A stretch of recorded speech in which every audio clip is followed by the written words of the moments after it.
이 식물의 이름을 들어보셨나요? 바로 며느리 미씨개입니다. 이름에 얽힌 사연이 참 기구한데요. 오늘 이 식물에 대해 자세히 알려드릴게요. 며느리 미씨개라는 이름은 바로 이 가시 때문입니다. 줄기와 잎자루를 따라 뒤를 향해 난 날카로운 갈고리 모양 가시가 촘촘히 박혀 있죠. 민간어원에 따르면 시어머니가 며느리를 너무 미워한 나머지 화장지 대신 가시가 돋친 이 풀로 밑을 씻으라고 했다는 데서 유래했습니다. 일본 이름인 의붓자식 미씨개에서 유래했다는 설도 있습니다. 이렇듯 시집살이의 고단함을 상징하는 식물로 자주 비유됩니다. 다른 이름으로는 낭인풀, 가시마디풀 등이 있습니다. 학명인 PERSICARIA는 잎이 복숭아 잎과 닮았다는 뜻입니다. 며느리 미씨개는 일년생 덩굴성 식물입니다. 줄기는 1에서 2m까지 자라며 다른 식물을 감고 올라가거나 땅으로 뻗어나갑니다. 잎은 어긋나게 달리고 삼각형 또는 화살촉 모양이죠. 들판이나 길가, 하천 주변의 습한 곳에서 아주 흔하게 볼 수 있습니다. 번식력이 강해 가을에 종자가 익으면 넓게 퍼집니다. 이토록 아픈 이름을 가졌지만 사실은 귀한 나물이자 약초입니다. 먼저 어린 수는 나물로 먹을 수 있습니다. 가시가 아직 억세지 않은 일은 봄 부드러운 어린 순을 채취합니다. 쓴맛이 강한 편이라 끓는 소금물에 데친 후 찬물에 30분 이상 충분히 우려내는 것이 좋습니다. 그 후 나물로 무치거나 된장국에 넣어 먹으면 쌉쌀한 맛이 입맛을 돋웁니다. 하지만 다시 한번 강조합니다. 성체의 가시는 정말 날카롭기 때문에 채취 시에는 반드시 두꺼운 장갑을 착용하세요. 한방에서는 이 식물의 지상부를 낭인이라 부르며 약재로 썼습니다. 전통적으로 혈액순환을 돕고 어혈을 풀어주는 효능과 부기를 가라앉히고 독을 푸는 데 사용되었습니다. 또한 이뇨작용, 해열, 습진, 가려움증 완화에도 쓰였다고 전해집니다. 민간에서는 생초를 찧어 타박상이나 종기, 독사에 물린 곳에 붙이기도 했습니다. 물론 이는 전통적인 활용법이며 의학적 진단이나 처방을 대체할 수는 없으니 참고만 하세요. 이 거칠고 억센 모습 뒤에는 반전이 숨어 있습니다. 7월에서 10월 사이 가지 끝에 이렇게 작고 앙증맞은 연분홍색 꽃이 모여 핍니다. 이 꽃은 벌과 나비에게 소중한 꿀을 제공하는 밀원식물이기도 합니다. 며느리 미씨개. 슬픈 이름과 날카로운 가시를 가졌지만 때로는 쌉쌀한 나물로 입맛을 돋우고 때로는 약초가 되어 몸을 이롭게 했습니다. 우리 주변에서 흔히 볼 수 있는 이 들풀의 이야기를 기억해 주세요. 혹시 고로쇠나무라고 들어보셨나요? 이름부터 뼈에 이롭다는 뜻을 가진 특별한 나무인데요. 한자 이름도 뼈에 이로운 나무라는 뜻의 골리수라고 불렸습니다. 고로쇠나무는 약 15m에서 20m까지 자라는 큰 나무로 가을이면 아름답게 물드는 단풍나무의 한 종류입니다. 봄에는 이렇게 파릇파릇한 새순이 돋아나고 여름이면 짙은 녹음으로 숲을 채우죠.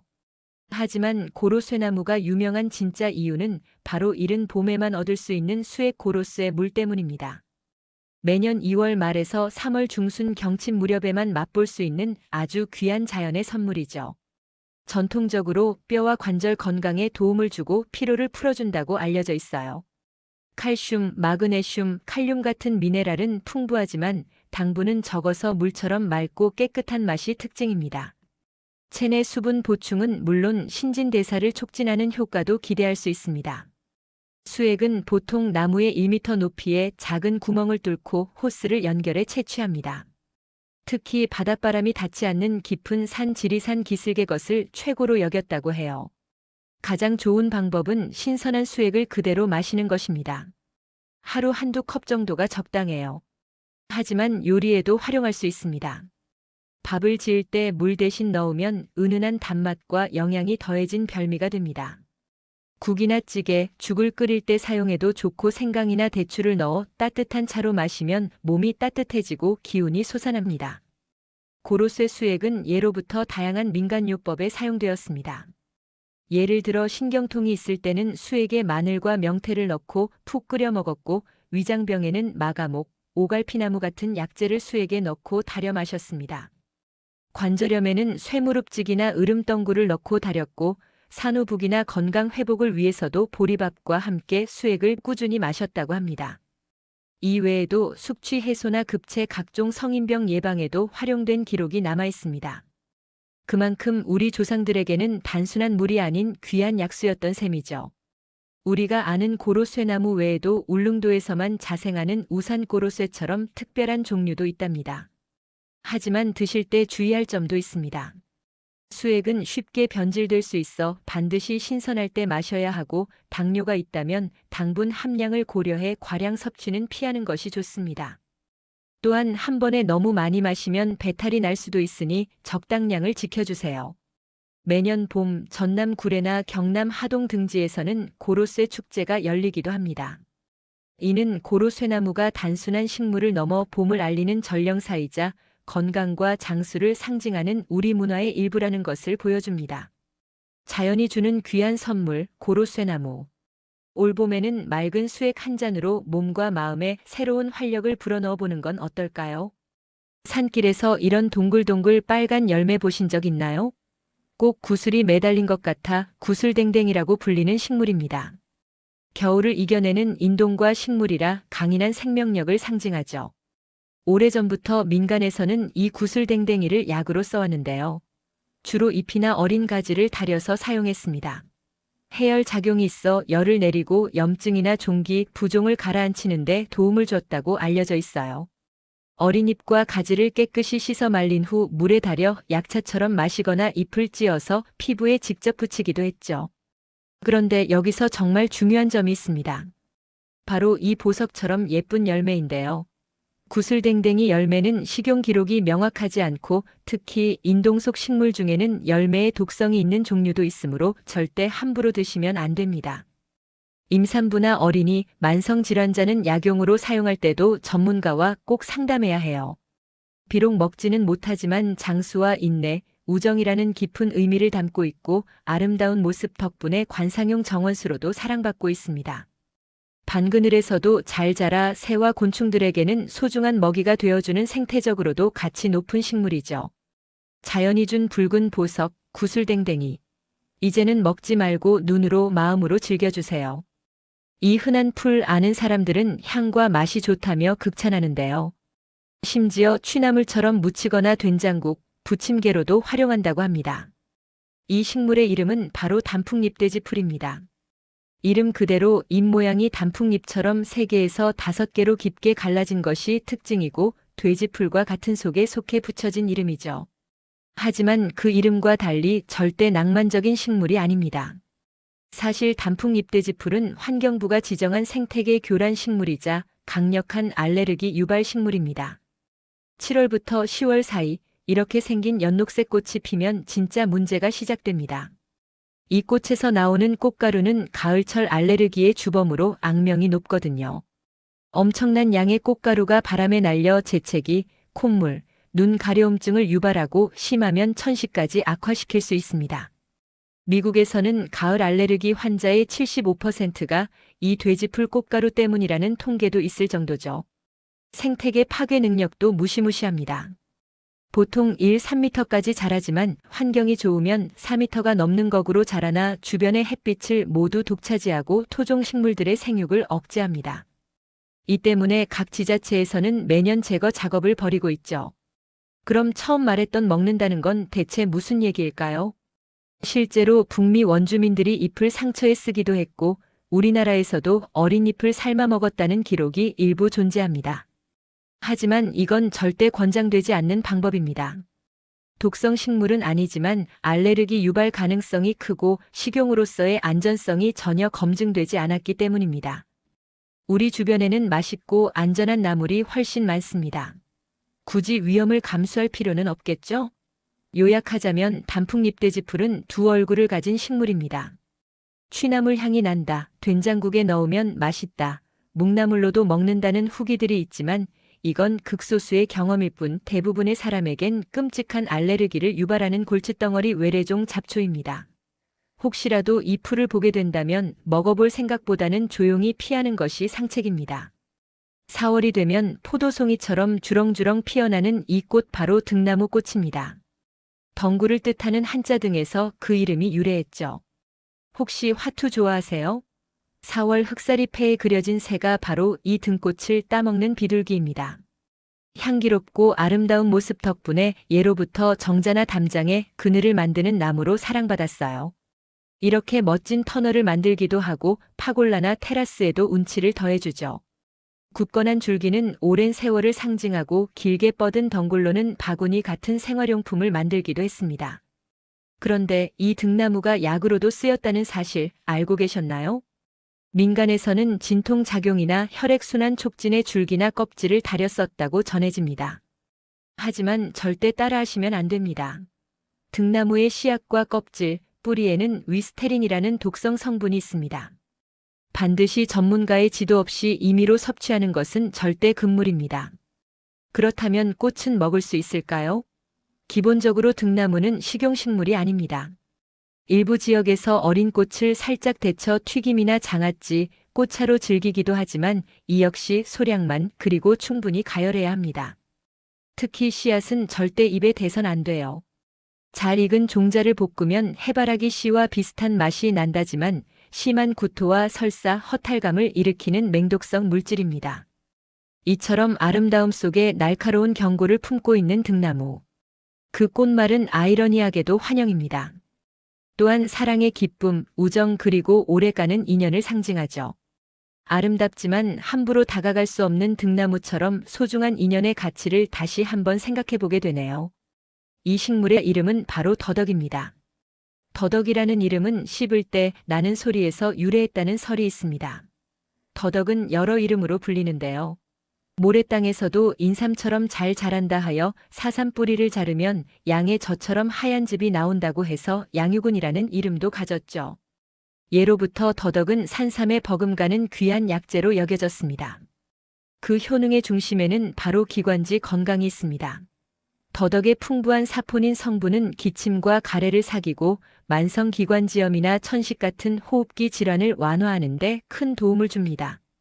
면역력 증진과 피로 회복에도 탁월한데요. 특히 더덕의 잎은 쌈으로 먹을 수 있는데 혈액순환을 촉진시켜 몸에 열이 많아 인삼이 받지 않는 사람들에게 좋은 대안이 됩니다. 여기서 끝이 아닙니다. 더덕은 현대인에게 꼭 필요한 효능도 갖췄습니다. 혈관을 확장시키는 작용이 검증되어 혈압을 낮추는데 효과적이고 혈당 수치를 내려주어 당뇨병 예방과 관리에도 도움을 줍니다.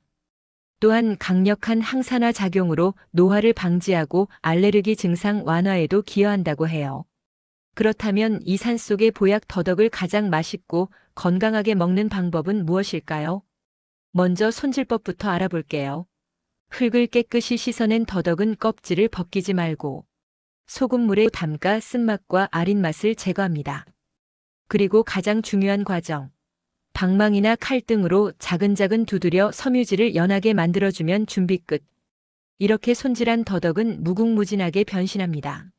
고추장 양념에 새콤달콤하게 무쳐낸 더덕 무침은 입맛을 돋우는 최고의 반찬이고 양념을 발라 구워낸 더덕구이는 고기 부럽지 않은 훌륭한 건강식이죠. 간장이나 고추장에 절여 만든 더덕장아찌는 든든한 밑반찬이 되어주고 말린 더덕을 끓여 만든 더덕차는 환절기 목 건강을 지켜줍니다. 향긋한 더덕술은 혈액순환과 피로회복에 좋다고 알려져 있습니다. 다만 이렇게 좋은 더덕도 주의할 점은 있습니다. 한 번에 너무 많이 먹으면 복통이나 설사를 유발할 수 있으니 적당량만 섭취하고 평소 몸이 찬 분들은 과다 섭취를 피하는 것이 좋습니다. 더덕은 씨앗을 심고 2년에서 3년은 지나야 뿌리를 수확할 수 있는 귀한 식물입니다. 강원도 평창과 정선에서는 매년 더덕 축제가 열릴 만큼 우리 산촌 음식 문화의 자랑스러운 대표 주자이기도 합니다. 자연이 준 선물 더덕. 그 독특한 향과 아삭한 식감 그리고 놀라운 효능으로 오늘 당신의 식탁을 건강하게 채워보는 건 어떨까요? 혹시 단풍나무를 가을에만 떠올리시나요? 사실 이 나무는 사계절 내내 아름답습니다. 이 나무의 이름은 단풍나무 학명은 아케르 팔마툼입니다. 붉을단 단풍나무 풍 가을에 잎이 붉게 물들어 붙여진 이름이죠. 잎은 이렇게 손바닥처럼 5개에서 9개로 갈라져요. 봄이 되면 붉은 꽃이 지고 이런 열매가 맺히는데요. 바로 날개가 달린 식과입니다. 헬리콥터처럼 빙글빙글 돌며 날아가죠. 작은 생명들에게는 소중한 보금자리가 되기도 하고요.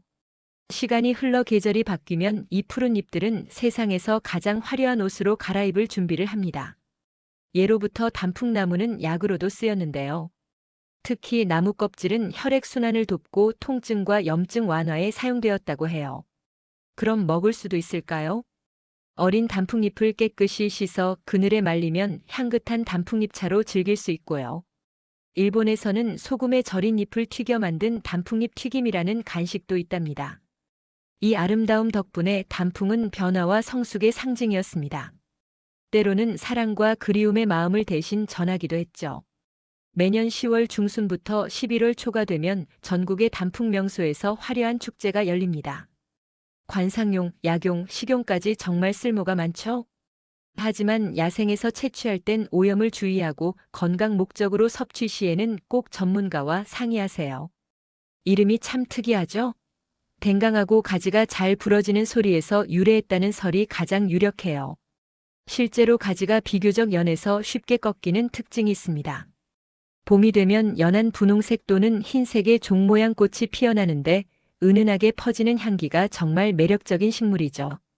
이 아름다운 댕강나무는 우리나라에만 자생하는 한국 특산종으로 매우 희귀한 관목입니다. 꽃이 아름답고 자연스러운 수영 덕분에 정원수나 공원수로 널리 이용되고 건조한 토양에서도 잘 자라 생태 조경용으로도 가치가 높습니다. 과거 민간에서는 가지나 잎을 다려 해열, 소염 목적으로 사용했다는 기록이 있고 피부 트러블이나 벌레 물린데 외용으로 썼다는 사례도 전해지는데요. 하지만 여기서 꼭 알아야 할 점이 있습니다. 그렇다면 이 댕강나무를 먹을 수도 있을까요? 결론부터 말하자면 댕강나무는 일반적으로 식용식물로 분류되지 않습니다. 약용 효과에 대한 과학적 근거도 부족하므로 민간요법으로 사용하는 것은 매우 위험할 수 있어 피해야 합니다. 또한 자생지가 제한적인 우리나라 고유의 식물인 만큼 야생 개체를 함부로 채취하는 것은 생태계를 훼손할 수 있으니 절대 금물입니다. 한국 특산 식물로서 생태적, 학술적 가치가 높아 식물원 등에서 귀하게 보호받고 있죠. 다음에 댕강나무를 만나면 그 특별한 이름의 유래와 함께 우리 땅에서만 자라는 소중한 식물임을 꼭 기억해 주세요. 독특하게 생긴 꽃 로켓 샐러드입니다. 우리에게는 이탈리아 이름인 루콜라나 영어 이름인 아루굴라로 더 익숙하죠. 학명 에루카 사티바는 라틴어로 각각 식용 가능한 십자화과 식물과 재배되는 이라는 의미를 담고 있습니다. 지중해 연안이 원산지인 루콜라는 이렇게 깊게 갈라진 긴 모양의 잎이 특징인데요. 한 입 베어 물면 코끝을 톡 쏘는 매콤함과 고소한 향이 입안 가득 퍼집니다.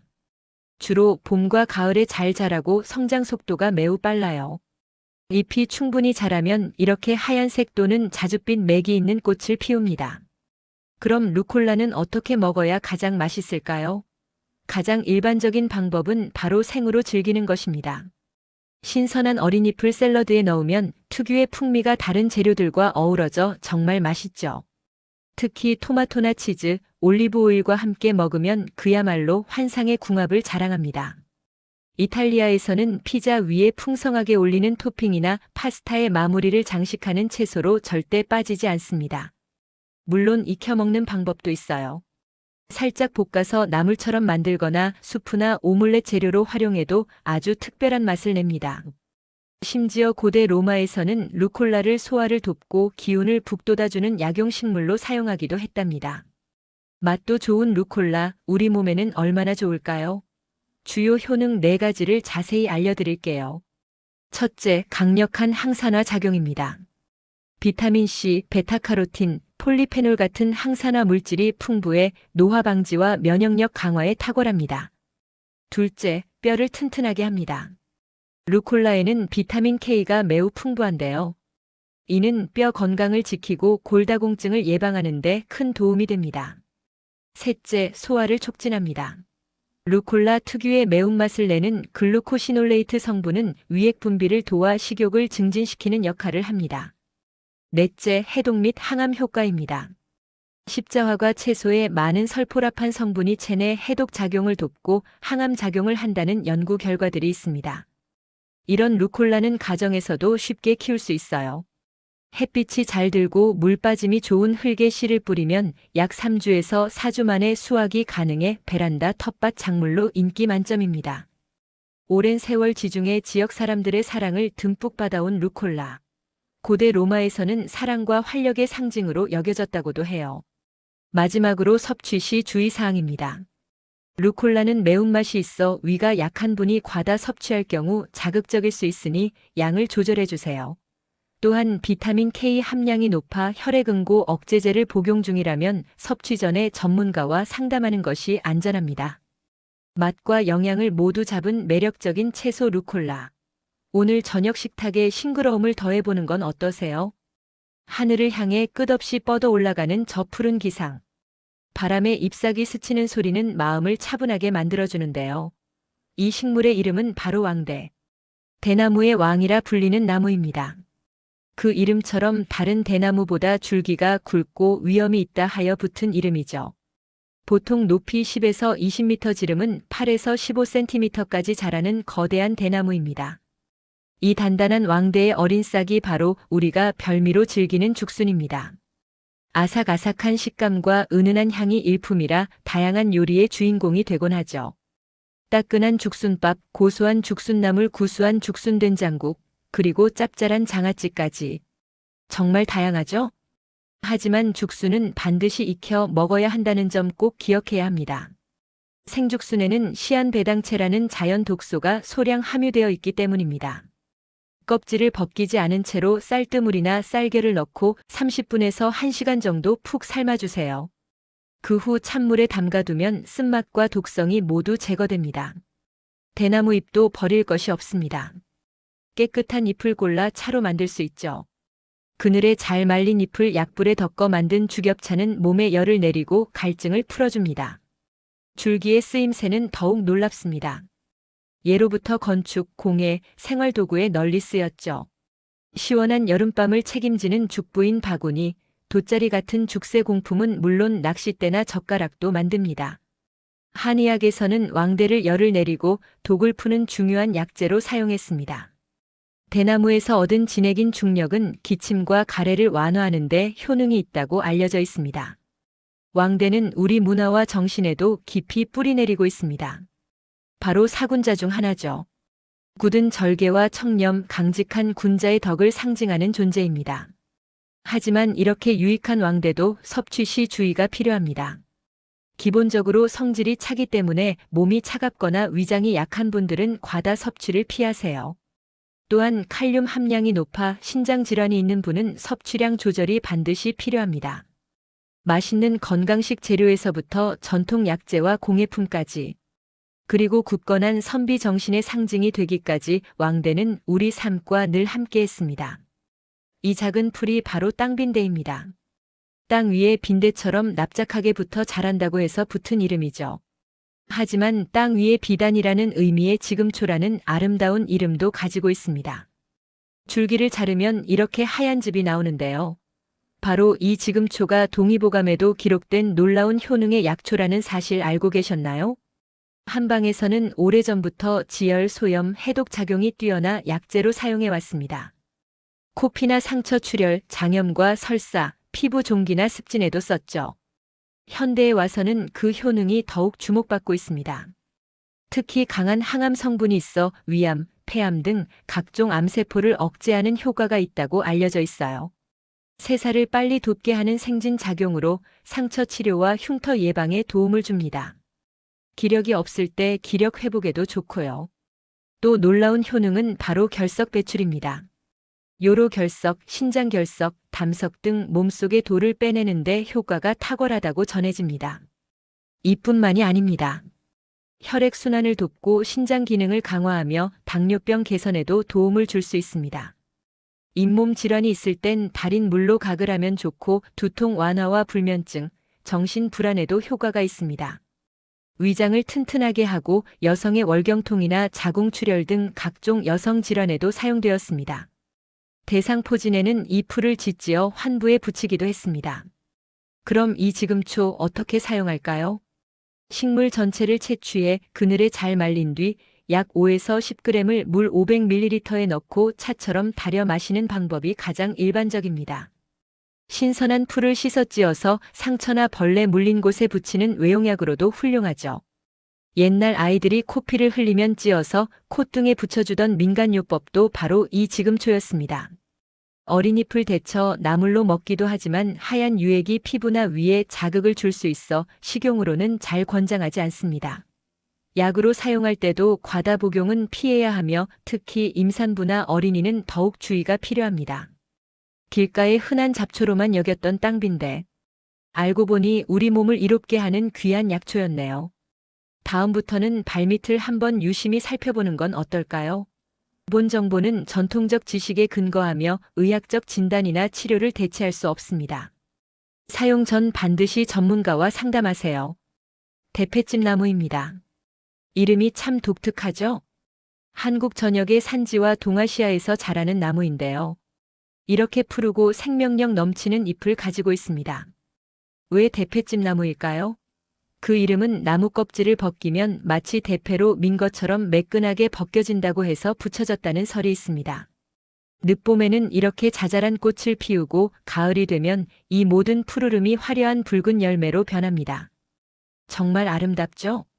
이 붉은 열매 덕분에 정원이나 공원의 조경수로도 사랑받고 있어요. 예로부터 이 붉은 열매는 길한 기운과 복을 상징했고 겨울에도 달려있어 강인한 생명력을 의미했습니다. 뿐만 아니라 이 열매는 추운 겨울 새들의 소중한 먹이가 되어주며 산림 생태계에 중요한 역할을 합니다. 사실 이 나무는 우리 조상들에게 약용으로도 쓰였습니다. 민간에서는 나무 껍질이나 잎을 해열, 소염, 진통, 피로 회복에 사용했다고 해요. 물론 과학적으로 입증된 약효는 제한적이니 민간요법으로만 알아두세요. 그럼 이 대패찜나무 어떻게 이용할 수 있을까요? 바로 차로 마시는 방법이 있습니다. 먼저 어린 잎을 채취해 깨끗이 씻습니다. 물기를 머금은 잎처럼 깨끗하게요. 그리고 그늘에서 잘 말린 후 약한 불에 살짝 덮어줍니다. 준비된 잎을 물에 넣고 5분에서 10분 정도 끓이면 쌉쌀하고 담백한 맛의 잎차가 완성됩니다. 하지만 주의할 점도 있습니다. 감탕나무 속 식물이라 위장에 자극을 줄 수 있어요. 특히 임산부나 어린이는 섭취에 주의해야 하고 장기간 복용은 피하는 것이 좋습니다. 아름다운 열매로 눈을 즐겁게 하고 새들의 배를 채워주며 우리에겐 차 한 잔의 여유를 주는 나무. 대패찜나무 자연이 준 고마운 선물이죠. 잎과 줄기에 날카로운 가시가 촘촘한 이 식물. 그 이름은 바로 도깨비가지입니다. 이름만 들으면 왠지 으스스하죠? 실제로 가지와 비슷하게 생겼지만 온몸에 돋아난 날카로운 가시 때문에 도깨비라는 무서운 이름이 붙었어요. 하지만 이런 무서운 모습과는 다르게 이렇게 예쁜 꽃을 피웁니다. 하얗게 핀 별 모양의 꽃이 정말 청초하고 아름답죠. 여러 각도에서 봐도 참 매력적인데요. 이렇게 작은 꽃망울도 옹기종기 달려있고요. 하지만 이 예쁜 모습이 전부가 아닙니다. 이 식물의 진짜 무서움은 따로 있으니까요. 북아메리카가 원산지인 이 식물은 번식력이 아주 강해 국내에선 생태계 교란 식물로 지정되었습니다. 그리고 꽃이 지고 나면 꼭 덜 익은 방울토마토를 닮은 초록색 열매가 열립니다. 시간이 지나면 이렇게 먹음직스러운 노란색으로 익어가는데요. 정말 맛있어 보이죠? 하지만 절대로 먹으면 안 됩니다. 이건 독입니다. 이 도깨비 가지의 모든 부분에는 솔라닌이라는 강력한 독성 물질이 들어있기 때문입니다. 만약 섭취하면 구토, 설사, 복통은 기본이고 심할 경우 신경계 이상까지 올 수 있는 아주 위험한 식물이에요. 과거 민간에서 소량을 약으로 썼다는 기록도 있지만 전문가 없이 사용하는 건 정말 위험한 행동입니다. 특히 호기심 많은 아이들이 예쁜 열매를 보고 입에 넣지 않도록 각별한 주의가 필요합니다. 이름 그대로 우리를 홀리는 도깨비 같은 식물이니 길에서 만나면 꼭 멀리하고 절대 만지거나 먹지 마세요. 오늘 정보가 유익했다면 구독과 좋아요, 알림 설정까지 꼭 부탁드립니다. 산속에서 만나는 이 식물 이름이 도깨비부채라면 믿으시겠어요? 잎이 넓은 모습이 꼭 도깨비가 쓸 법한 부채 같다고 해서 붙은 이름이죠. 이른 봄 붉은 빛을 띤 새순이 땅을 뚫고 돋아나 점점 푸르고 무성한 잎으로 자라납니다. 초여름이 되면 하얀 눈송이 같은 작은 꽃들이 풍성하게 피어나 장관을 이룹니다. 팻말을 보면 지혈, 해열 효과가 있어 과거 약재로 쓰였다고 하는데요. 주로 뿌리나 잎을 상처나 염증에 바르는 등 외용으로 사용했다고 전해집니다. 그럼 이 나물 먹을 수 있을까요? 도깨비 부채는 식용식물이 아닙니다. 독성이 있을 수 있어 절대로 함부로 섭취하면 안 됩니다. 나물로 먹는 대신 그늘진 정원이나 연못가에서 그 아름다움을 감상하는 식물입니다. 화려했던 꽃이 지고 나면 이렇게 씨앗을 맺으며 다음 해를 준비하죠. 도깨비라는 재미있는 이름. 부채처럼 넓은 잎과 눈꽃 같은 꽃. 하지만 절대 먹지 않고 눈으로만 즐겨야 한다는 점 꼭 기억해 주세요. 더 많은 식물 이야기가 궁금하다면 구독과 좋아요 부탁드려요. 생소한 이 식물의 정체는 무엇일까요? 초록빛 심장 모양의 잎이 무성한 이것이 바로 도꼬로마입니다. 종명 TOKORO는 일본에서 이 식물을 부르는 이름 토코로에서 유래했습니다. 우리나라에서는 주로 도꼬로마 또는 토코로마라고 불리며 놀랍게도 우리가 아는 마와 같은 마과 식물입니다. 한국 남부와 일본 등지에서 자생하죠. 땅속에는 덩이 뿌리를 숨기고 있는데 바로 이 뿌리 때문에 예로부터 주목을 받았습니다. 한의학적으로 맛은 쓰고 성질은 평하다고 알려져 있으며 이 뿌리줄기를 약재로 사용한 기록이 있습니다. 주된 효능은 몸 안에 불필요한 습기를 제거하고 소변을 잘 통하게 하는 것입니다. 특히 하체에 막힌 습사를 제거해 몸의 탁한 기운을 없애준다고 합니다. 또한 전기를 보하고 눈을 밝게 하며 류머티즘이나 허리와 무릎이 쑤시고 아픈 요술 산통 치료에 쓰이는 강력한 소염제로도 활용되었습니다. 하지만 여기서부터가 정말 중요합니다. 이 모든 효능만 믿고 섣불리 다가가서는 절대 안 됩니다. 도꼬로마는 우리가 식용으로 먹는 일반 참마와는 완전히 다른 식물입니다. 도꼬로마의 덩이뿌리에는 사포닌 계열의 성분이 있는데 이는 자극성이 있는 독성 물질일 수 있습니다. 생으로 섭취하는 것은 매우 위험합니다. 그렇다면 옛날 사람들은 이 식물을 어떻게 사용했을까요? 일부 일본 산촌 지역에서는 흉년이 들었을 때 목숨을 잇기 위한 구황식물로 이용하기도 했습니다. 물론 그냥 먹은 것은 아닙니다. 독성을 줄이기 위해 아주 복잡하고 힘든 전통적 처리 방법을 거쳐야만 했습니다. 그 방법을 자세히 살펴보면 먼저 덩이 뿌리를 종이처럼 아주 얇게 썹니다. 그리고 독성이 빠져나오도록 아주 오랜 시간 찬물에 담가둡니다. 그 다음 물을 갈아가며 여러 번 반복해서 삶아내는 과정을 거칩니다. 마지막으로 햇볕에 바짝 건조시킨 뒤 곱게 갈아 분말로 만들어 아주 조금씩 조심스럽게 사용했던 것입니다. 이처럼 목숨을 걸고 먹어야 했던 식물이었기 때문에 현대에 와서는 거의 식용하지 않습니다. 과정이 복잡할 뿐만 아니라 위험하기 때문이죠. 만약 전문가의 정확한 지식과 처리 과정 없이 어설프게 섭취할 경우 심각한 위장장애를 일으킬 수 있습니다. 과량 섭취 시에는 구토와 설사를 동반하는 등 위험한 상황에 처할 수 있습니다. 다시 한번 정리해 드립니다. 도꼬로마는 흥미로운 역사를 가진 식물이지만 분명한 독성을 가지고 있습니다. 일반 마와 혼동해서는 안 되며 식용으로는 절대 사용되지 않는다는 점을 꼭 기억해 주세요. 자연이 주는 선물도 아는 만큼 보이고 아는 만큼 안전하게 누릴 수 있습니다. 이 식물의 이름은 도루박이입니다. 이름이 참 독특하죠? 그 이유는 바로 번식 방법에 있습니다. 길게 자란 줄기가 땅에 닿으면 그 자리에서 바로 뿌리를 내리며 새로운 개체가 되거든요. 이 모습이 마치 머리를 땅에 도로 박는 것 같다고 해서 도루박이라는 이름이 붙었습니다. 학명인 RADICANS 역시 뿌리를 내린다는 뜻이니 정말 잘 어울리는 이름이죠. 도루박이는 습지나 연못 강가 모래땅처럼 물기 많은 곳에서 자라는 여러 해살이 풀입니다. 키는 70cm에서 크게는 1.5m까지 자라고 줄기는 만져보면 신기하게도 단면이 삼각형 모양이에요. 6월에서 10월 사이가 되면 이렇게 갈색빛을 띤 자잘한 꽃들이 이삭처럼 피어납니다. 그럼 이 식물은 어디에 사용될까요? 사실 도루박이는 생태적으로 아주 중요한 가치를 지닙니다. 튼튼한 뿌리로 습지나 하천의 토양이 쓸려나가지 않게 안정화시키는 역할을 하죠. 일부 같은 속 식물들은 돗자리나 공예 재료로도 쓰였지만 도루박이 자체의 활용 기록은 드물어요. 시간이 흘러 가을이 오면 푸르던 모습은 점차 갈색으로 변해갑니다. 도루바기의 약효에 대해 궁금해하는 분들도 계실 텐데요. 전통적으로 같은 고랭이 속 식물들이 이뇨작용이나 해열 생리불순, 타박상 등에 쓰였다는 기록이 있습니다. 하지만 이것은 어디까지나 민간요법 수준이며 도루바기가 전문 약재로 널리 쓰이지는 않습니다. 가장 중요한 점, 먹을 수 있을까요? 결론부터 말하면 식용으로는 거의 쓰이지 않습니다. 습지에는 비슷한 식물이 정말 많아서 전문가의 확인 없이 약용이나 식용 목적으로 채취하는 것은 절대 금물입니다. 정리해 볼까요? 도루바기는 머리를 박듯 번식하는 독특한 습성을 지닌 우리 습지 생태계를 지켜주는 고마운 식물입니다. 오늘 이야기가 흥미로우셨다면 구독과 좋아요, 알림 설정도 꼭 부탁드려요. 세상에는 두 얼굴을 가진 식물들이 있습니다. 때로는 약이 되고, 때로는 치명적인 독이 되죠. 오늘 첫 번째로 만나볼 식물은 독말풀입니다. 이름 그대로 독이 있는 말풀이라는 뜻이죠. 하지만 불교에서는 만다라화 즉 극락에 피는 꽃이라는 상징적인 이름으로 불렸습니다. 그러나 이 열매를 보면 생각이 달라집니다. 날카로운 가시가 돋아있어 도깨비풀이라는 별명도 있죠.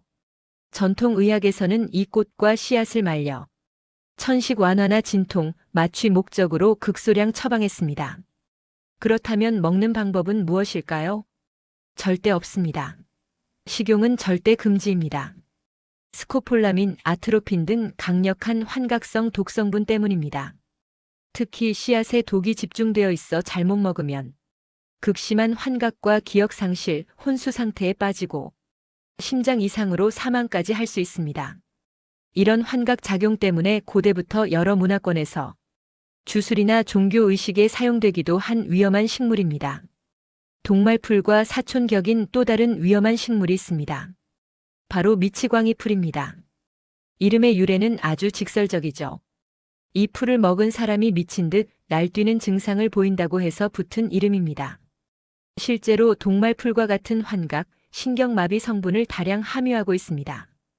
봄에 나는 새순을 산나물로 착각하고 섭취했다가 큰 사고로 이어지는 경우가 많습니다. 물론 미치광이 풀도 뿌리를 약재로 사용한 기록이 있습니다. 진통, 진정작용이 뛰어나지만 전문가의 영역입니다. 일반인이 함부로 먹어서는 절대 안 됩니다. 심한 의식 혼란과 호흡 마비를 일으켜 사망에 이르게 하는 무서운 독초니까요. 독말풀과 미치광이풀. 두 식물 모두 약과 독, 두 개의 얼굴을 가졌습니다. 아름다운 모습과 흥미로운 이야기에 현혹되지 마세요. 자연이 품은 가장 강력한 비밀 중 일부는 그저 멀리서 바라보는 것만으로 충분합니다. 여름 숲길에서 우연히 마주칠 수 있는 이 선명한 붉은 꽃의 이름은 수레동자꽃입니다. 그 이름에는 특별한 이야기가 담겨 있는데요. 마치 어린 승려, 즉 동자승이 입는 붉은 옷을 연상시킨다 하여 붙은 이름이라고 합니다.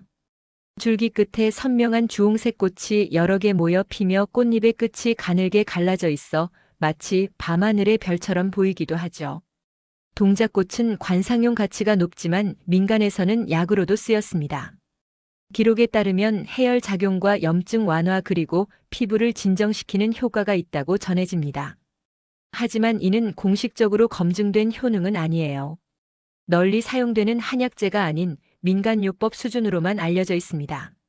그래서 오늘날 동자꽃의 가장 큰 가치는 바로 이 아름다운 모습을 감상하는 데 있습니다.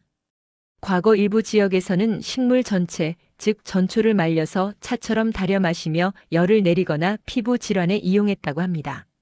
하지만 다시 한번 강조하지만 약용 목적으로 사용하려면 반드시 전문가의 정확한 진단과 상담이 필요합니다. 그리고 가장 중요한 주의사항이 있습니다. 동자꽃은 식용식물이 아니므로 절대로 함부로 먹으면 안 됩니다. 동자꽃이 속한 석죽과 식물 중 일부는 사포닌 성분을 포함하는데 과다 섭취 시 위장에 자극을 주거나 문제를 일으킬 수 있습니다. 동자꽃은 눈으로만 즐기는 것이 가장 안전합니다. 동자꽃은 순수함, 소박함, 그리고 여름 산사의 고즈넉한 정취를 상징합니다. 동자승을 떠올리게 하는 이름 덕분에 청정함과 수행의 이미지도 함께 가지고 있죠. 이 아름다운 꽃은 주로 산사 주변의 야생화 정원이나 국립공원의 야생화 전시, 또는 자연생태공원에서 쉽게 만나볼 수 있습니다. 특히 깊은 산지 숲길에서 자연스럽게 피어있는 모습은 한국 여름 산꽃의 대표적인 풍경 중 하나로 손꼽힙니다. 혹시 길을 걷다 이 동작꽃을 마주치게 된다면 그 소박하지만 강렬한 아름다움을 잠시 감상해 보세요. 다만 야생에서 자라는 개체는 채취하기보다는 그 자리에서 잘 자라도록 보호해주는 것이 더 중요하겠죠? 추운 겨울에도 푸르름을 잃지 않아 사시사철 우리 곁을 지키는 나무입니다. 이 나무의 이름은 바로 동청목. 한자 그대로 겨울에도 푸른 나무라는 아름다운 뜻을 가지고 있죠. 흥미롭게도 국가생물종 지식정보 시스템에는 등록되지 않은 이름이라고 합니다. 봄 5월에서 6월 사이에는 이렇게 작고 하얀 꽃을 피워냅니다. 화려하진 않지만 수수한 매력이 느껴지죠? 그리고 가을이 되면 이 꽃들은 보석처럼 영롱한 붉은 열매로 다시 태어납니다. 예로부터 동청목은 약재로도 쓰였는데요. 주로 잎과 가지, 나무 껍질을 사용했습니다. 민간요법에 따르면 소염, 해열, 지열 작용에 도움을 준다고 알려져 있어요. 통증 완화에도 사용되었다고 하고요. 물론 의학적 효능은 제한적이니 참고만 해주세요. 그럼 어떻게 사용했을까요? 감기 기운이 있거나 열이 날 때 어린 잎이나 가지를 깨끗이 씻어 말린 후 약한 불에서 천천히 달여 차처럼 마셨다고 합니다.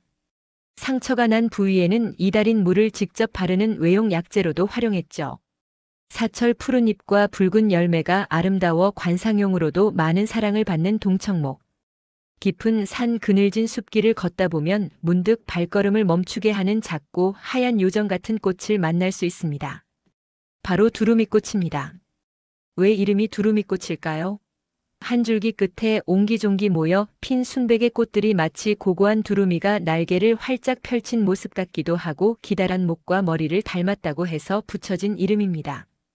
주로 5월에서 6월 사이 봄의 끝자락에 심장 모양의 푸른 잎 사이로 꽃망울을 올립니다. 이내 팝콘처럼 터지듯 피어나는 하얀 꽃은 숲속의 은은한 아름다움을 더해주죠. 그리고 시간이 흘러 꽃이 지고 나면 그 자리에는 영롱한 붉은색 구슬 같은 열매가 맺힙니다. 하지만 여기서 아주 중요한 사실이 있습니다.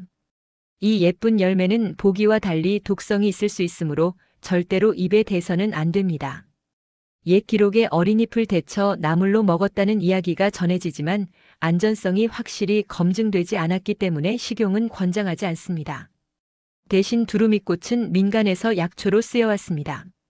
식물 전체 즉 전초를 약재로 사용했는데 주로 말려서 달여 마시며 해열이나 진통 소염 작용에 도움을 주는 것으로 알려졌습니다.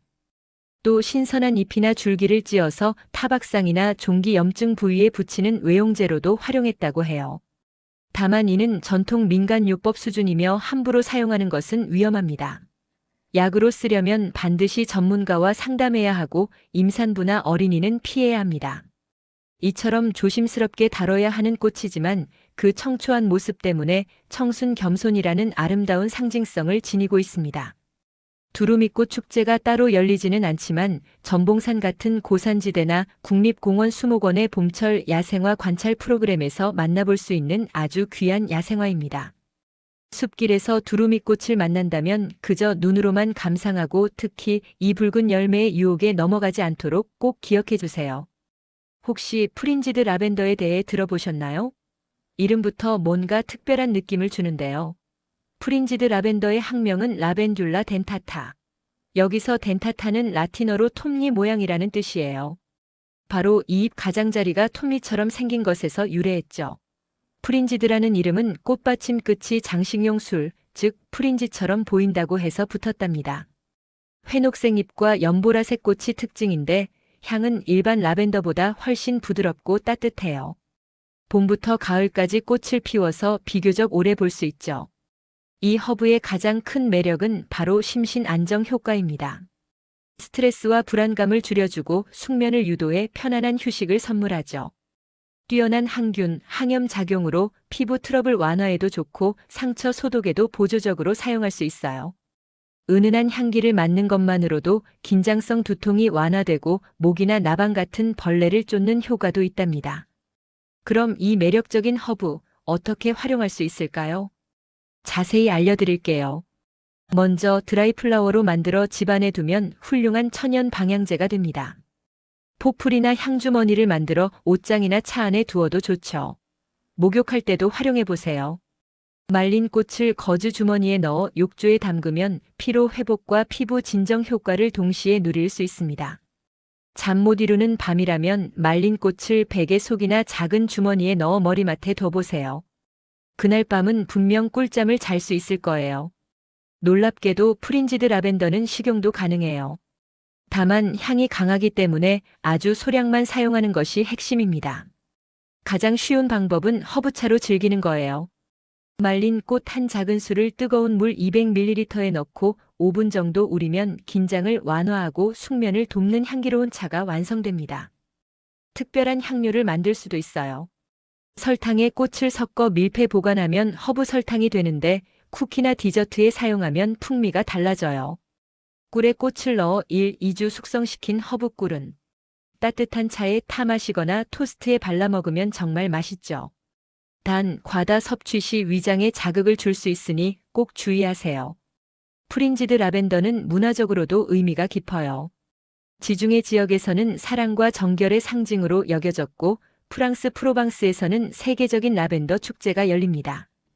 우리나라 고성 하니라벤더 팜이나 허브 아일랜드에서도 이 아름다운 라벤더를 만날 수 있어요. 혹시 집에서 직접 키워보고 싶으신가요? 몇 가지 팁을 드릴게요. 하루 6시간 이상 햇빛을 충분히 받게 하고 물은 흙이 완전히 마른 후에 흠뻑 주는 것이 좋습니다. 과습은 절대 금물이에요. 추위에는 약한 편이라 기온이 5도 이하로 떨어지면 실내로 들여 겨울을 나는 것이 안전합니다. 향기로운 휴식이 필요한 날, 프린지드 라벤더와 함께 몸과 마음에 특별한 시간을 선물해 보는 건 어떨까요? 병원에서도 원인을 찾지 못하는 만성 염증이나 통증으로 고생하시나요? 혹은 밤에 잠 못 이루고 뒤척이시나요? 그렇다면 이 식물을 꼭 알아두셔야 합니다. 바로 뚝갈입니다. 한방에서는 백패장이라는 이름으로 더 유명하죠. 패장이라는 이름은 뿌리에서 마치 썩은 장 같은 고약한 냄새가 난다고 해서 붙여졌습니다. 하지만 냄새와는 반대로 그 약효는 아주 뛰어납니다. 뚝갈은 마타리과에 속하는 여러 해살이풀로 가을 들판을 대표하는 야생화 중 하나입니다. 여름 내내 쑥쑥 자라나 줄기 끝에 꽃을 피울 준비를 합니다. 그리고 가을이 되면 이렇게 작고 하얀 꽃을 가득 피워내죠. 노란 꽃이 피는 마타리는 황패장, 흰 꽃이 피는 뚝갈은 백패장으로 구분합니다. 이 뚝갈의 진짜 가치는 바로 뿌리에 있습니다. 전통적으로 뚝갈의 뿌리, 즉 패장근은 강력한 소염, 해독 작용을 하는 약재로 쓰였습니다.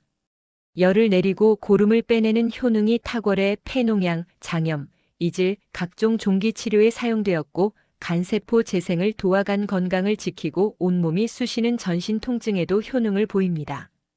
특히 주목할 점은 신경 안정 효과입니다. 불면증, 신경쇠약, 정서불안을 다스려 마음의 평안을 되찾게 도와줍니다.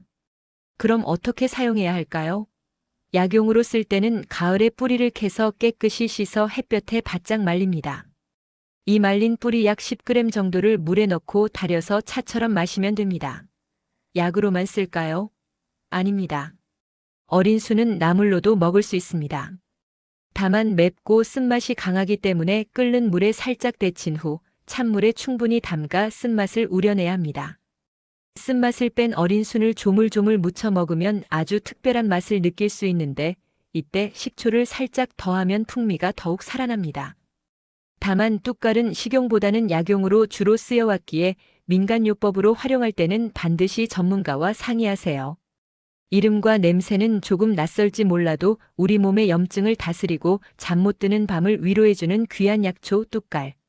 이제 길에서 이 하얀 꽃을 보면 꼭 기억해 주세요. 이 아름다운 꽃의 이름은 락스퍼입니다. 이름에 재미있는 비밀이 숨겨져 있죠. 락스퍼, 즉 라크스퍼는 영어로 종달새의 발톱이라는 뜻인데요. 꽃 뒤쪽에 길게 튀어나온 꿀주머니가 꼭 종달새 발톱처럼 생겼다고 해서 붙은 이름입니다. 학명인 콘솔리다시오NSOLIDA는 라틴어에서 유래했는데 상처를 아물게 하다는 의미를 담고 있어요. 과거 약용으로 쓰였던 역사를 짐작하게 하죠. 하지만 꽃이 피기 전 이 식물은 이렇게 가늘고 여린 잎을 가진 모습입니다. 남유럽과 서아시아가 원산지인 한해살이 또는 두해살이 풀로 보통 30에서 90cm까지 곧게 자라납니다. 그리고 초여름이 되면 이 긴 꽃대에서 마침내 화려한 꽃들이 피어나기 시작합니다. 파란색, 보라색, 분홍색, 흰색 등 다채로운 색상으로 정원을 물들이죠. 그 모습이 정말 아름다워서 많은 사람들의 사랑을 받지만 이 꽃에게는 아주 중요한 비밀이 있습니다. 바로 씨앗과 어린 잎에 강한 독성이 있다는 사실입니다. 알칼로이드 성분을 포함하고 있어 사람과 가축 모두에게 해로울 수 있습니다. 과거 일부 지역에서는 이 식물을 상처 소독이나 피부 질환 완화, 심지어 살충 효과를 위해 소량 사용하기도 했습니다. 하지만 이건 어디까지나 민간요법 수준의 이야기일 뿐 현대에는 독성 문제 때문에 약용으로는 거의 권장되지 않습니다. 그렇다면 이 아름다운 락스퍼는 어떻게 즐겨야 할까요? 가장 안전하고 좋은 방법은 바로 관상용으로 즐기는 것입니다. 자연스러운 분위기의 정원이나 화단에 아주 잘 어울리고 꽃다발이나 드라이 플라워로 만들어 그 아름다움을 오래 간직할 수도 있습니다. 락스퍼를 직접 키워보고 싶으시다면 햇빛이 잘 드는 곳과 배수가 좋은 흙만 준비해주세요. 가을이나 초봄에 씨앗을 직접 뿌리면 비교적 쉽게 키울 수 있습니다. 여기서 가장 중요한 점을 다시 한번 강조합니다. 락스퍼는 독성 식물이므로 절대로 식용으로 사용해서는 안 됩니다. 실제로 가축이 잎이나 씨앗을 먹고 중독된 사례도 있으니 각별한 주의가 필요합니다. 이토록 치명적인 아름다움을 가진 락스퍼의 꽃말은 의외로 경쾌함, 자유로운 마음입니다. 시원한 파란색 꽃은 여름의 밝은 기운을 상징하기도 하죠. 유럽과 북미의 야생화 축제에 자주 등장하며 특히 영국과 프랑스 시골 정원에서 오랫동안 사랑받아온 꽃입니다. 미국에서는 7월의 탄생화 중 하나로 알려져 있기도 합니다. 정리해 볼까요? 종달새 발톱을 닮은 락스퍼. 여름을 화려하게 수놓는 아름다운 꽃이지만 강한 독성이 있어 절대 먹으면 안 된다는 점. 정원이나 절화로 그 아름다움을 안전하게 즐겨주시길 바랍니다. 7가지 색으로 옷을 갈아입는 꽃. 혹시 본 적 있으신가요? 다채로운 매력을 가진 이 꽃의 이름은 바로 란타나입니다. 속명 란타나는 라틴어로 진동목을 뜻하는데 잎 모양이 서로 닮았기 때문이죠. 하지만 더 흥미로운 이름은 따로 있습니다. 바로 7변화. 7번 변하는 꽃이라는 뜻이에요. 이름처럼 란타나는 피어있는 동안 끊임없이 색이 변합니다. 노란색으로 피었다가 주황색, 분홍색이 더해지고 마침내 붉은빛을 띠기도 하죠. 그래서 마치 한 나무에서 여러 색의 꽃이 피는 것처럼 보여요.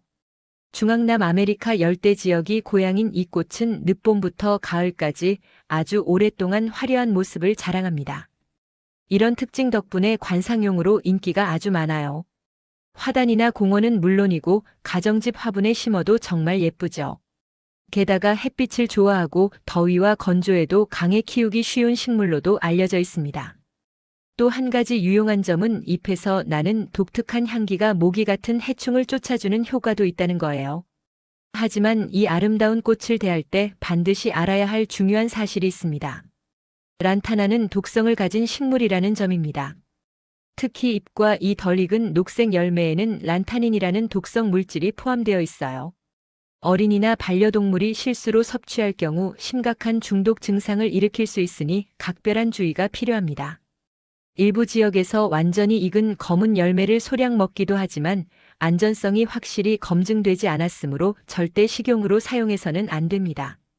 과거 일부 열대 지방에서는 란타나를 민간 약재로 쓰기도 했습니다.